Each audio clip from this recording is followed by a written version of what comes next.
और श्री बांके बिहारी कॉरिडोर के बनाए जाने की बातें, चर्चाएं और सर्वे वगैरह होने लगा, तब से कई तरह के मैंने देखा अफवाहें फैलती हैं और बहुत तेज़ी से अफवाहें फैलने लगती हैं जिनका कोई बेस नहीं होता।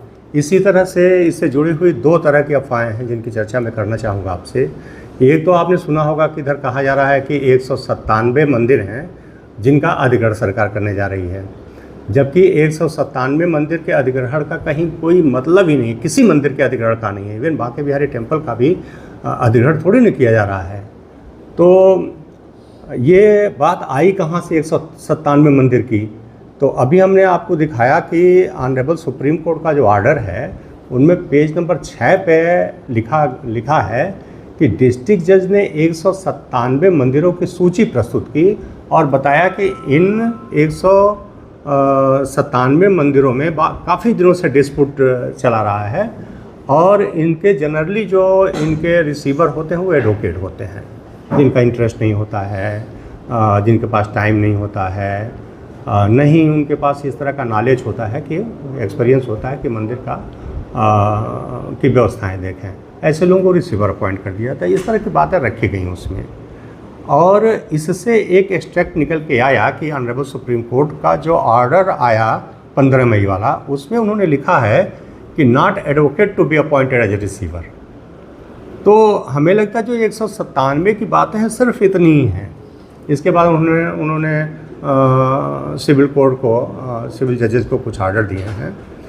तो 197 मंदिरों का कोई अधिग्रहण नहीं होने जा रहा है, उनका कोई व्यवस्था नहीं हम टेकअप करने जा रहे हैं। न उत्तर प्रदेश ब्रज तीर्थ विकास परिषद इन सब मंदिरों की व्यवस्थाएं हस्तगत करने जा रहा है, न उनका अधिग्रहण कर रहा है। ये बात स्पष्ट करना चाहता हूँ मैं।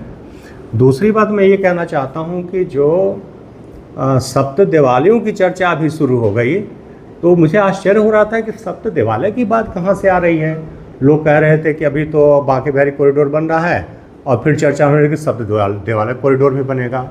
वो वास्तव में सप्त देवालय कॉरिडोर नहीं है। इसका एक रीज़न ये हो सकता है कि सप्त देवालयों का इम्पॉर्टेंस, चूँकि सभी पुराने मंदिर हैं, बहुत मान्यता प्राप्त मंदिर हैं, उनको इम्पॉर्टेंस देने के लिए, उनके इम्पॉर्टेंस को समझने के लिए हमने एक सर्किट बनाने का प्रपोजल रखा। सर्किट क्या है? सर्किट वही है जो रास्ता एग्जिस्ट कर रहा है उसको सुंदर कर देना, उनके दीवारों पे फसाड और पेंटिंग्स वगैरह अच्छी बना करके उनको सुंदर करना, और जहाँ जगह मिल जाए वहाँ पे कोई जन सुविधा, जैसे कि पीने का पानी है तो छोटा सा कियास्क लगा दिया, या अगर कहीं स्पेस प्रोवाइड कर दिया जाता है तो वहाँ पर छोटा सा मूत्रालय या शौचालय डेवलप कर दिया जाए। सिर्फ इतनी सी छोटी सी योजना थी। ये 18 करोड़ रुपए का है, 18 करोड़ रुपए का, और ये विजन रखा गया माननीय मुख्यमंत्री जी के सामने। माननीय मुख्यमंत्री जी ने इसको अप्रूव किया। तो ये सिर्फ एक उन रास्तों को ठीक करने की योजना है, इसमें कोई कॉरिडोर नहीं बनना है। कॉरिडोर सिर्फ बांके बिहारी टेम्पल का है, इसके अलावा और कोई कॉरिडोर नहीं है। दूसरी बात ये कि बांके बिहारी टेम्पल में भी टेम्पल को सरकार नहीं ले रही है, सिर्फ उसकी व्यवस्थाओं को देखने के लिए उसमें जो चढ़ावा, धनराशि वगैरह आती है उनका व्यय पारदर्शिता से हो, और जो भी व्यय हो रहा है उसकी जवाबदेही के साथ उसका उपयोग हो, ये सुनिश्चित करना चाह रही है जो ट्रस्ट बन रहा है।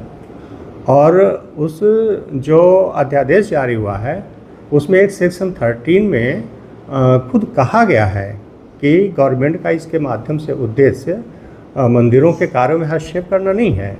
जो उसका पहला पैरा में ही लिखा गया है कि इसके पहले से जो परंपराएं स्वामी हरदास जी के समय से चलती आ रही हैं, वह पूजा पद्धति और सेवायत परंपरा वो चलती रहेगी।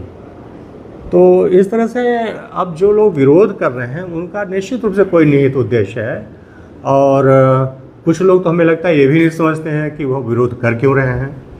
तो आप लोगों के माध्यम से मैं अवगत कराना चाह रहा था कि जो 197 मंदिरों की बात की जा रही है वो टोटली बेबुनियाद है, कोई आधार नहीं है उनका। ब्रज तीर्थ परिषद या गवर्नमेंट उनको बिल्कुल हस्तगत करने नहीं जा रहा है, और दूसरी बात है कि शब्द देवालयों का कोई कॉरिडोर नहीं बन रहा है, सिर्फ उनके रास्तों को ठीक करने की एक योजना हमने बनाई है, सुंदर करने की योजना बनाई है, ताकि जो श्रद्धालु, जो धार्मिक पर्यटक आते हैं वो थोड़ा अच्छा फील गुड करें। उनको मंदिरों पर चलते समय वो भक्तिभाव के साथ में जो गलियां हैं, गलियारों के दोनों तरफ भगवान श्री कृष्ण से जुड़ी हुई पेंटिंग्स हों, कुछ राजस्थानी शैली के जहाँ अवसर मिल जाए वहाँ पे फसाड डेवलप कर दिया जाए पेंट करके, या हल्का सा सीमेंट से बना करके। सिर्फ ये उद्देश्य था उसको सुंदर बनाने के लिए, वो सप्त देवालयों के महत्व को देखते हुए किया गया है। बस यही कहना चाह रहा हूँ। और मुझे आप लोगों के माध्यम से अपील भी करना है कि लोग किसी ना तो कोई अफवाह फैलाएं और ना ही किसी अफवाह या भुलावे में आएँ। यह कॉरिडोर सबके हित का है, वृंदावन के हित का है, वृंदावन के सांस्कृतिक और ऐतिहासिक गौरव को ऊंचा उठाने में योगदान करेगा, और इसलिए सब लोग इसका सहयोग करें। थैंक